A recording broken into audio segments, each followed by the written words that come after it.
Entre 1942 e 45, milhões de judeus seriam identificados e enviados para campos de concentração e extermínio.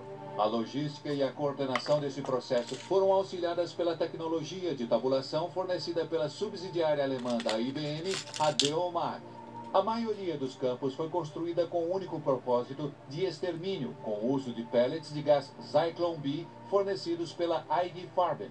Antes de irem para a morte, todos os pertences que os prisioneiros estivessem com eles eram tirados para serem derretidos e processados para serem entregues ao Império Nazista. Foi um processo cruel de coletar bens ou objetos de valor que os judeus conseguiam levar com eles para os campos de concentração. Tudo era tirado deles, incluindo qualquer coisa que pudessem esconder em qualquer tipo de cavidade corporal. Os dentes de ouro eram extraídos, quer dizer, cabelo, tudo. Os nazistas se aproveitaram de tudo, quer dizer, a pele foi usada para fazer abajures, quero dizer, é muito nojento mesmo, mas nada foi desperdiçado.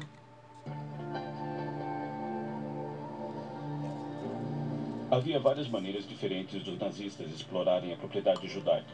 Muito do usado, obviamente, para os partidos nazistas, o dinheiro principalmente para equilibrar a economia de guerra, e estavam interessados em qualquer coisa que pudessem usar como moeda estrangeira, então diamantes, casacos de pele, ou também mercado de ações, que era comercializado na Suíça ou na Suécia para conseguirem ganhar dinheiro para o esforço de guerra deles.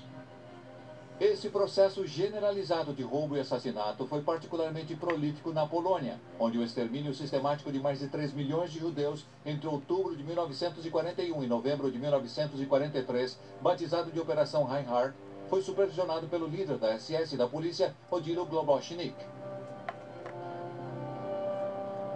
De acordo com a documentação da Operação Reinhardt, Globocnik enviou 178 milhões de marcos para o Banco Central Alemão, que foi todo o dinheiro arrecadado nos campos da Operação Reinhardt. Isso incluía dinheiro de cabelo, que era reciclado, de todos os tipos de roupas e sapatos, e até mesmo barras de ouro e outros itens valiosos que foram enviados para o Banco Central em Berlim.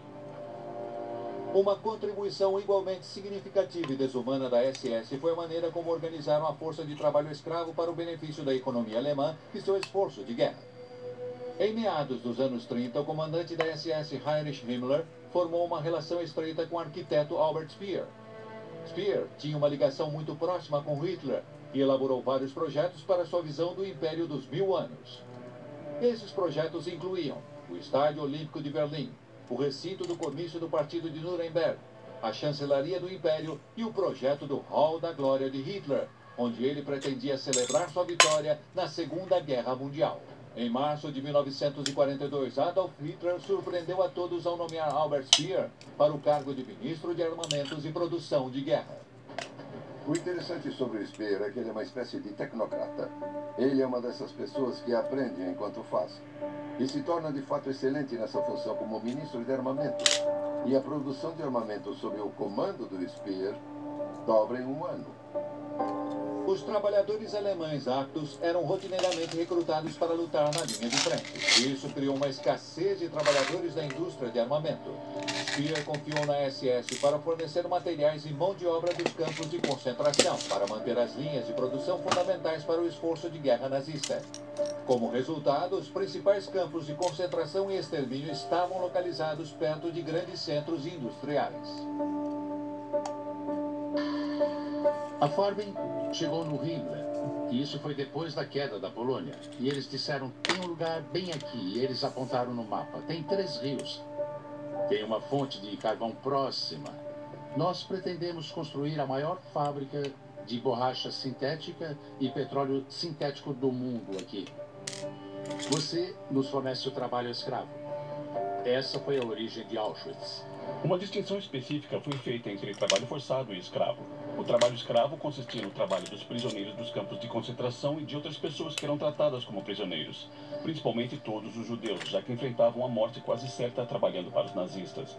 O trabalho forçado se referia principalmente aos prisioneiros de guerra do Ocidente e do leste europeu que eram trazidos para a Alemanha para trabalhar em fábricas. A mortalidade entre os trabalhadores forçados era de uns 10% por causa dos ataques aéreos dos aliados.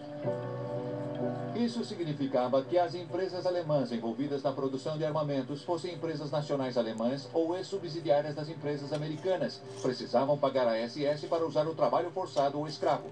Conforme o esforço de guerra alemão ficou mais fraco e mais vulnerável, essa força de trabalho se tornou cada vez mais descartável. Inicialmente, os prisioneiros marchavam dos campos de concentração até as fábricas próximas e eram usados lá no final do dia. Mas se mostrou muito ineficaz e, com o avanço da guerra, cada vez mais partes de campos de concentração ou subcampos foram construídos em várias grandes fábricas. E os prisioneiros permaneciam lá o tempo todo trabalhando para essas empresas. Sabemos que em 1945, quando os aliados chegaram para libertar a fábrica da Opel e a fábrica da Ford em Colônia, eles encontraram trabalhadores escravos famintos e tremendo de frio lá, que não só foram forçados a fabricar peças de aeronaves e outros suprimentos de guerra para o Terceiro Reich contra sua vontade, mas